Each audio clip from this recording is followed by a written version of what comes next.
মার্কিন প্রেসিডেন্ট ও প্রেসিডেন্ট প্রার্থীদের হত্যা বা হত্যাচেষ্টার ঘটনা নতুন কিছু নয়। এর আগেও এমন বেশ কিছু ঘটনা ঘটেছে। ইতিহাসের পাতা ঘাটলে দেখা যাবে অন্তত 4 জন মার্কিন প্রেসিডেন্ট গুপ্ত হত্যার শিকার হয়েছেন। সেই সাথে আরও অনেকজন প্রেসিডেন্ট গুপ্ত হামলার শিকার হয়েছেন। তবে ভয়াবহ এসব হামলা থেকে প্রাণে বেঁচে ফিরেন তারা। আসুন এক নজরে 1776 সালে প্রতিষ্ঠার পর থেকে দেশটিতে ঘটে যাওয়া কিছু হত্যাকাণ্ড ও হত্যাচেষ্টার ঘটনাগুলো দেখে নেওয়া যাক। আব্রাহাম লিঙ্কন ছিলেন প্রথম মার্কিন প্রেসিডেন্ট যাকে হত্যা করা হয়েছিল।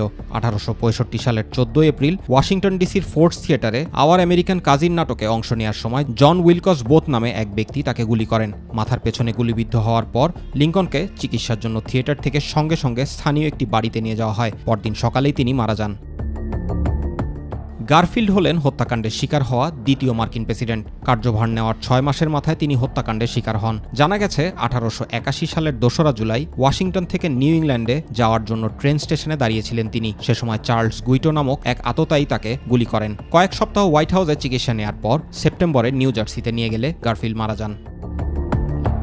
ম্যাকিনলি 1901 সালের 6 সেপ্টেম্বর নিউ ইয়র্কের বাফেলোতে বক্তব্য দেওয়ার পরে গুলিবিদ্ধ হন। বক্তব্য শেষে তিনি স্থানীয়দের সঙ্গে করমর্দন করছিলেন। সে সময় লিওন এফ সলগস নামক এক ব্যক্তি তার বুকে গুলি চালান।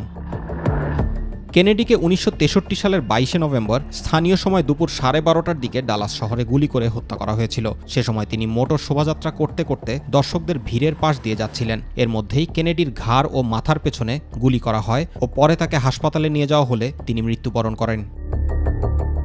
এছাড়াও অনেকজন রয়েছেন যারা গুপ্ত হামলার শিকার হয়েছেন এবং অল্পের জন্য প্রাণে বেঁচে গেছেন। তাদের মধ্যে রয়েছেন Theodore Roosevelt, Franklin D Roosevelt, Harry Truman, Gerald Ford, Ronald Reagan, George W Bush, Barack Obama ও সর্বশেষ Donald Trump. Zubair Rahman, My TV news.